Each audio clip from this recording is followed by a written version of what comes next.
Hey everybody, welcome to I'd Rather Be a Buffalo. My name's Kevin Gregg. This is Doug Riggle. Thanks for joining us. If you haven't joined us before, please, we're encouraging you, hit like, subscribe, check out our past videos. We're here to help you get through the storms of life with God's help. That's what we're doing. Speaking of storms of life, um, Doug and I always pray just before we start recording. And Doug, it just kind of dropped in my spirit just as you were praying. And I said, this is what we need to talk about. Um, Curveballs that come at us from left field, things that come out of the blue that you just go, well, wasn't expecting that. At the time that we are recording this, as much as you feel comfortable, uh, share with our listeners and viewers exactly what you're dealing with right now. Yeah, so my best friends, Rick and Nancy, and I've talked about them 1,000 times. They're throughout the book that we've been working on. Nancy's mom passed away this past week, and I just can't not go there to be at the funeral. I've known the whole family 40 some years, I would say at this point. Maybe, yeah, it's probably not exaggerating, about 40 some years, I would say. And I just feel the need to be there and support them. They've been a huge blessing to me. They've been down here and supported me throughout a lot of my chemo sessions last year, along with my sister and her husband. And so I'm like, okay, I've got work to do. I've got other things to do. I wasn't expecting this. I mean, I was expecting it because she's been battling Alzheimer's, Nancy's mom, for some time now. But at the same time, you just never know when it's going to happen. Of And course. this is when it happened. And I shipped my dog off today to the doggy daycare for 5, 6 days on his birthday. I felt bad to give him a little couple of gift birthday toys this morning and then pack him up and send him off. And I'll get to Yeah. play with him with toys when I get back Yeah. next week. Rearrange my schedule, change things around, got flights to Columbus, and that's the ticket. We're going now tomorrow morning. I leave driving to Greenville, South Carolina, and hop in Southwest and heading Yeah. up to Columbus. Yeah. It's kind of interesting when these things just sort of drop, right? I feel like over the years, there's two there's there's two ways that I look at things. Kevin, before he started doing therapy and recovery, and Kevin after. So before and after. Kevin before, when something would come out of the blue, and again, it could be a death, an emergency, a work situation. Kevin before recovery and therapy would spin out into, oh my gosh, I can't believe this. Of course, this is just one more thing that's happening, and me centric, and just like flipping out and trying to figure out how to control all things. And I used to think, okay, well, this has come, and all I got to do is just, if I just get through this little thing, then it's going to be fine. And then as soon as I got through that little thing, it felt like another major thing would come. And it would always just feel like a chain of things that were always happening.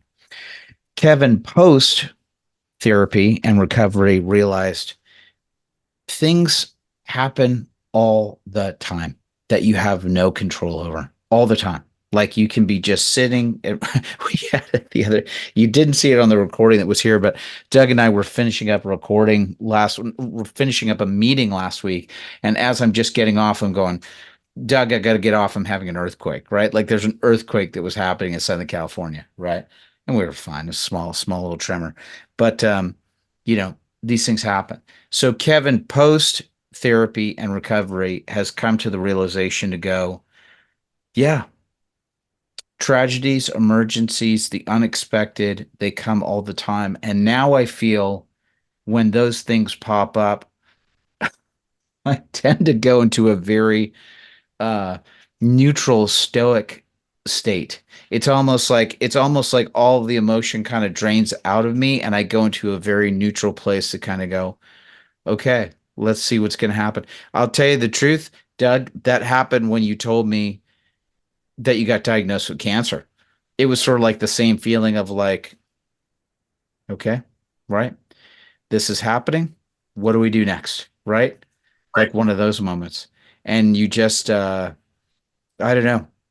For me, it has been a peaceful place to be because not being reactive or realizing that there's things that are out of my control. I sure do find that it helps me to conserve my energy better and to just be in the moment, you know? Absolutely. Um, I don't know if these are some of the things that you're experiencing in the moment. I mean, you've obviously had, thing after thing come up here over the last several months, if not years. Yeah. One of the things I realized, I'm like, I don't have proper attire to wear Right. Right. because when I got diagnosed with cancer, I put myself on a restricted diet, lost 50 pounds, nothing fit. Like, okay, I went and bought jeans. I went and bought my favorite t-shirts, and that's the majority of my wardrobe. And I'm like, you know what? They're going to be pleased to have me there. They don't care what I wear. Yeah. And so I'm not going to worry about, I've got a black turtleneck that I found that fits, and I'll have a jacket and dark pair of jeans, dark pair of shoes. You could. I'm just putting this out there, but I mean, they do have rental places, right? I mean, I know a lot of the stuff tends to be for like tuxedos and stuff like that, but I'm sure that just a thought. But there might be a place that goes, yeah, do you have kind of a nice suit that I can just rent for the day? You know, just a thought. I would be the only one probably in a suit. Ah, gotcha, So gotcha. I'm hedging my bets that no one I else is want you in a top hat and a cane. not going to happen. Not Boy, unless there I'm, would Boy, there'd be a sketch in that, right? Just kind of like going, what are you wearing today to this, right? God bless you, man. I hope it is as peaceful as possible because, and again, it's the realization of Satan loves to piggyback in on situations, right? How many times have I experienced this over the years where I'll just give you an example. One of the things I truly try to do on a regular basis is really try to keep the Sabbath holy, right? I really try to go, hey, it's the Sabbath, not doing work, not doing any of that thing. And then you run into a season where you go, well, I've got some work or I've got an event that I've got to do or whatever. And then there seems to be something the weekend after that or the weekend after that or like I will fall into traps like that and then kind of go, hold it, man. I have to be very, very specific. Um, and then and then all of a sudden you just get like surprises out of the blue. We had a thing last weekend. Uh, I was grateful for the drop by. We had sort of a day where it was like, hey, we get to sort of rest today and hang out. And my nephew Jake happened to be in town. He was in town for he does stuff on the ABC is it ABC? I think yeah, ABC show Will Trent. So he happened to be in town for like press junket stuff that they were doing. So he happened to drop by and then, it was great seeing him because we don't see him all the time. He films in Atlanta or he's up in, lives up in Idaho with his family. And it was a very nice 7 hour visit, which is just like great, good to see you. And you kind of go with the flow when those things happen. But I think my big point with all of that is being cautious that other little things don't tend to creep in, you know, and kind of go, hey, there's this thing that's coming up, and well, okay, I'll make an allowance for that. Again, I'm just speaking out of the blue, but particularly for someone in your circumstances, which is it's awesome that you get to be there for Rick and Nancy, you know, which is great. And the other side of this is to go, hey, I need to check myself over the next week, especially when I get back and I'm doing work and keeping my health and rest and all that other stuff in balance. Because, well, normally when I go, and I'm leaving tomorrow, which is Saturday, I'll be back basically Wednesdays all day travel back. here to South Carolina. And I've got a little bit of work to do. I've got a couple of meetings on Tuesday. The funeral's on Monday. Um, but I haven't told anyone I'm coming because I don't want to set expectations. I don't want, even Rick and Nancy, they don't know I'm coming. I'm Right. just going to show up at the funeral.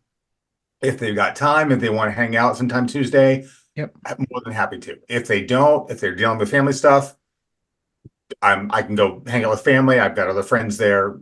dozens and friends from from my past and my church on Sunday. I'm going to go to church on Sunday and just hang out there unexpectedly and Yeah. just not give myself a ton of things to do Oh, and just be.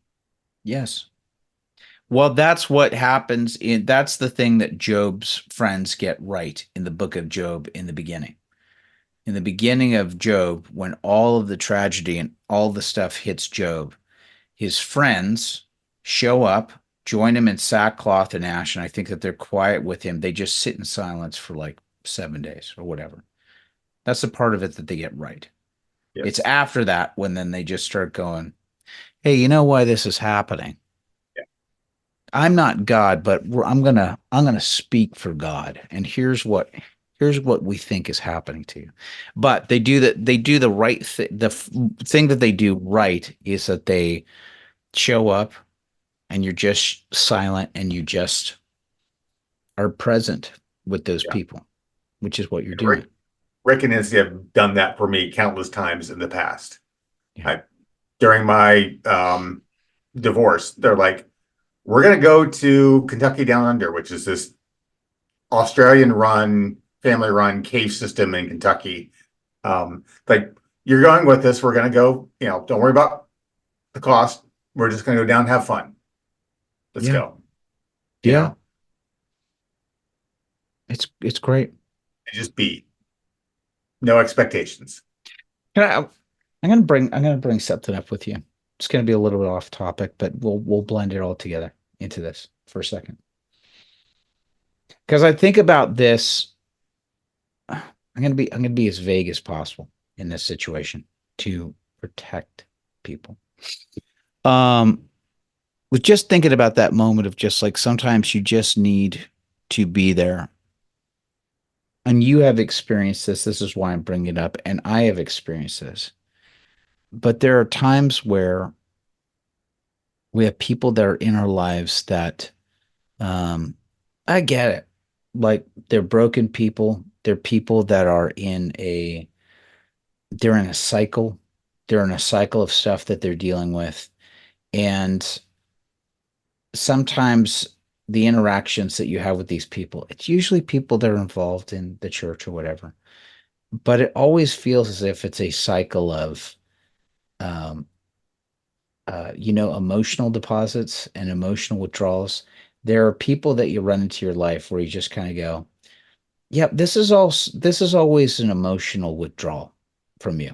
Like this is this is always an emotional withdrawal with you."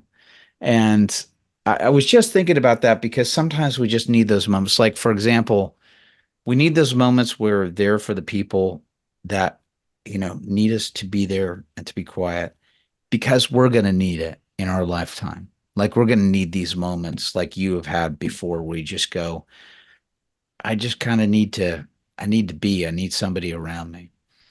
And then I think about those people. I'm not going to go so far as to call them emotional vampires, right?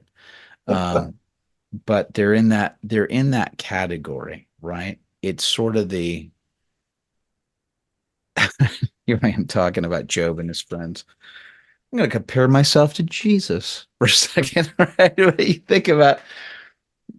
think about what Jesus must have experienced when all he was, particularly when he's surrounded by the crowds and everyone that just wants and needs from him. Have you watched the Chosen Yes. series at all? There's a specific episode I think that's coming to mind where he's just exhausted. Yes. We There's just this, I talked about that scene last night in my Bible study. yeah. I mean, and I feel like it happens. Does it happen in the first season? I think it happens in the first season, but it's all the apostles All the Apostles is a very well shot episode by Dallas Jenkins. The all of the episode is Jesus is out in the desert and he has been off screen, has been healing people all day. So people have been coming to him. They've set up like a little tent for him. So all he's doing is meeting people. And the episode follows the apostles as they are trying to manage the crowd, and then they're coming to their little, kind of behind the scenes campsite where they're all talking and trading off. And I'm going to get in the line and help manage people, and I'm going to cook, and all of their own junk is coming up for the day of what they're hoping is going to happen with Jesus and the Messiah, and what does this mean as them being the followers, and what's in it for them, and then infighting that's happening with the whole crowd. And then there's just this beautiful moment, right, where they've been having all of this, like the infighting with them gets so catty and so heated, and they're all thinking about their own stuff, their own pride, their own junk.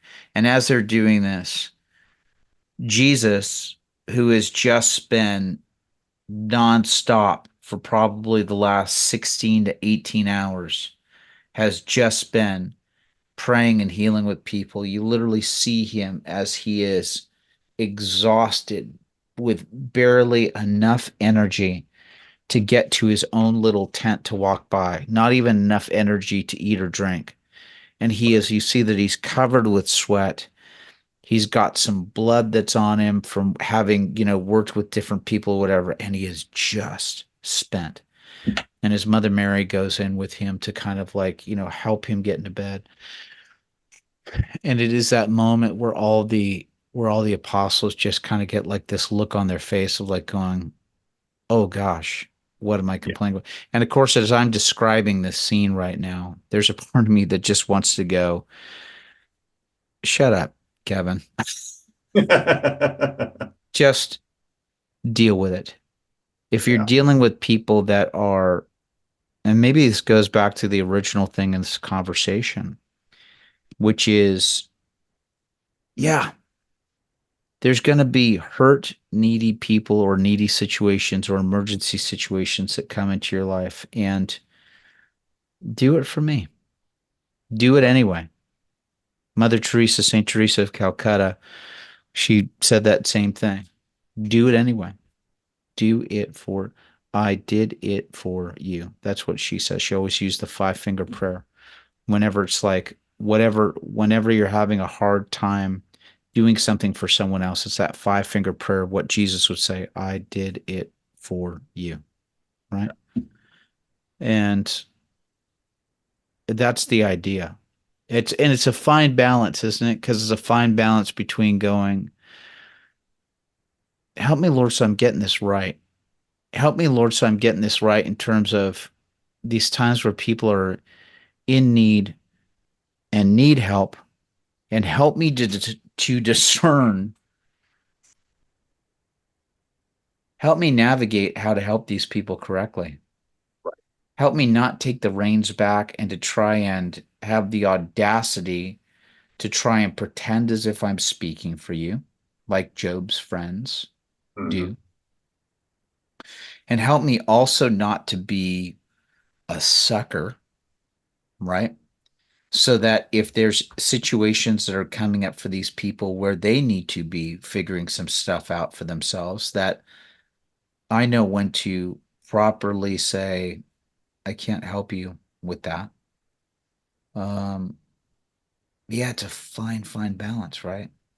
Because It is. I know you've experienced this before. I've experienced it a lot. Yeah. As soon as you brought it up, it wasn't just ideas. I had names coming into mind of people, Yeah. past, present, and future. Maybe not future, but past and present that are like, and it's like, please don't let me sit by them at church. Or because he's like, hey, get up and greet your neighbor. I'm like, no, I'm gonna have to ask a question, and they're gonna be honest Yeah, right. with me. It's the how are you? What's happening? Like, Well, I'll tell you. can we just be polite humans and just ignore the elephants in the room and just say everything's great? Which is not. Man, that's a hard one to navigate, isn't it? It really is. I have that with some extended family stuff where it's for some people, think it's been this for me when I've been growing up, right? Because I was surrounded in a lot of situations where it was always people always talking about their their ailments or what's wrong with them or what's going on. And I don't know, part of it caused me to sort of go the other way, you know, where I don't, where I really hold on to it, where I really don't tell people that I'm sick until I'm really, really sick, you know? It's tough. I've purposely forced myself not to make my cancer diagnosis everything who I am Correct. because it's so easy to do that and everything's about that because I do revolve my life around cancer treatments and chemo treatments and doctor's visits and CT scans and all these things that happen all the time. Every 2 weeks, I'm doing something. But I'm trying to balance that line between people want to know how I'm doing, and I'm trying to be honest without being too far one way or the other. And yet at the same time, I'm trying to make sure everyone understands I'm working hard to make this into a positive experience for everyone.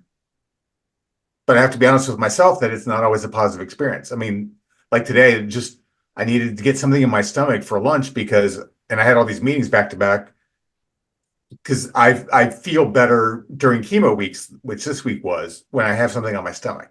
Mhm. So I'm like, okay, what can I have to eat? Because I haven't been grocery shopping because now I'm leaving for Columbus tomorrow. So I'm like, trying not to buy food that I'm going to spoil after 4 or 5 days. And it's like Yeah. DoorDash is my friend tonight. So let's say, yeah.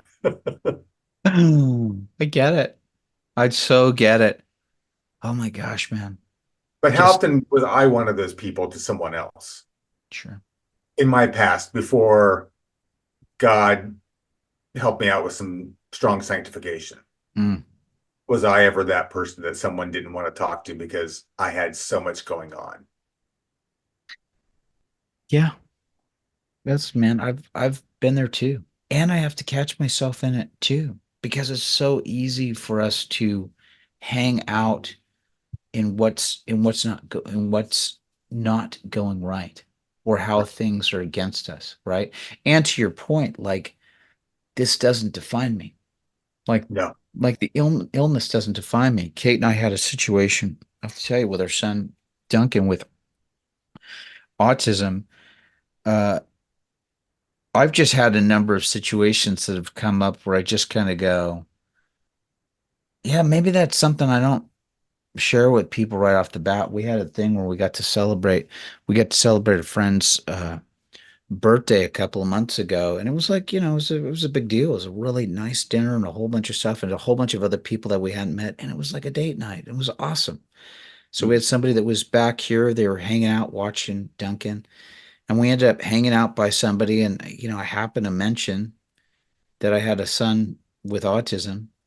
And next thing you know, man, this lady I was hanging out with, she just started going deep into, she was an artistic type, but oh my gosh, I just worked with all of these students with autism and all this great stuff that's happening. And that next thing you know, man, my entire night, which is like, yeah, we're kind of taking a break from that tonight. And then next thing I know, I got a woman that's talking my ear off for an hour and 15 minutes about autism and autism treatments. And uh-huh, yeah, Yeah. you know, just kind of go, yeah, I'm living it. I'm, I'm good. I'm good, you know? So I get it. But, again, the whole thing about like not having the thing be the defining thing of who you are. And it's hard. We're children of God, right? Brothers and That is sisters my in defining. Christ. Say it again. That is my defining piece of life. I'm a child of God, joint heir with the Son Jesus. That's it, man. Yeah. Awesome, buddy. Any other stuff that's on your heart here that I haven't mentioned or that I've hijacked from you for today? No, this has been good. This is a good discussion, and it reminds me Sunday when I go into church, like who do I typically avoid? Maybe I won't avoid them this time. Maybe I'll just walk up to them, give them a pat on the back, and say hi, and then say, "I got 5 minutes. Talk now." I No, I think won't. it's well, I tell you, sometimes it's nice to have those little boundaries to kind of, and you know what it is with most of these people too, like I'm learning, people just want to be heard. They want to be heard and seen. Yeah. And for for the most part, if they're doing this with me or if they're doing this with you, it's more likely that they likely don't have other people that they get to do this with, you know? And you happen to be a safe place to go, oh, this is a place where I actually get to talk about myself and what's going on, you know? One of And our so old pastors, Terry Lewis in Columbus, he had this phrase: "The church should be a place for people to come to know and to be known, celebrate and to be celebrated, love and be loved." yes. And that's him. That was the embodiment of what church should be for Yes. people. Well, this is the classic story that, Rick Warren talked about with, there was a guy at their church in Saddleback Church years ago who had, you know, every time he was there, he was like, last guy in, first guy out, always hanging out in the back. Whenever they try to do stuff, he just kind of make a beeline out. And then next thing you know, he had disappeared for a while. And then next thing, they received a really nasty letter. And the nasty letter was, I've been sick. I've been in the hospital. I thought you guys were Christians and supposed to be caring about me. You know, nobody's come out to see me once. And it's like, yeah, but you also didn't take the time to like again, it's you have to take the time to also invest, right? Because because it's not just about you being known, it's about knowing other people, right? It's about knowing other people's stories, you know, Yep. and taking an interest in that. And I know it's not, it doesn't always have to be a quid pro quo thing, but that's also part of the gift that as we get to know each other in our brokenness as well, you know.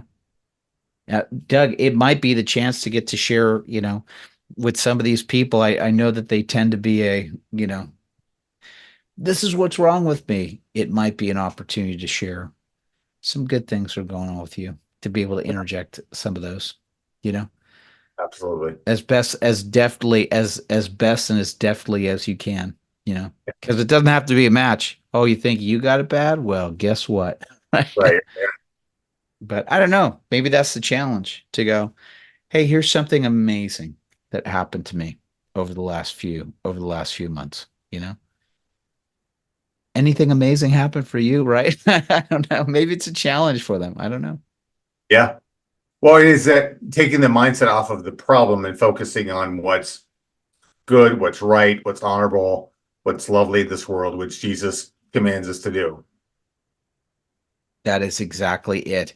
And that is the parry to when people think like that Christians are just, it's just gumdrops, lollipops, unicorns, and butterflies. It's like, no, it's not that. It's about finding the joy and the good in every situation, even in the hard things, to go, what is the good that can come from this, right? And that's the thing that makes us different as Christians, right? That's the thing that makes us different.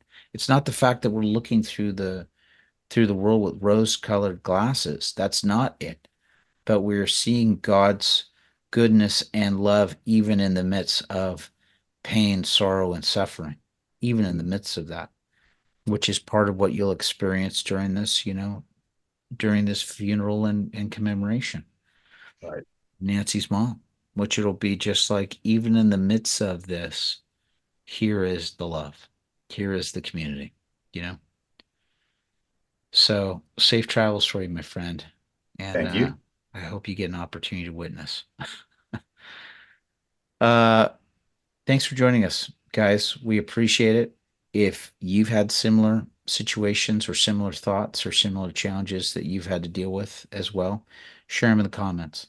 Or if you've liked this video, please share it with other people. And the best way that you can help us right now, we're continuing to not only here liking us on YouTube, but also um, following us on Instagram at I'd rather be a buffalo.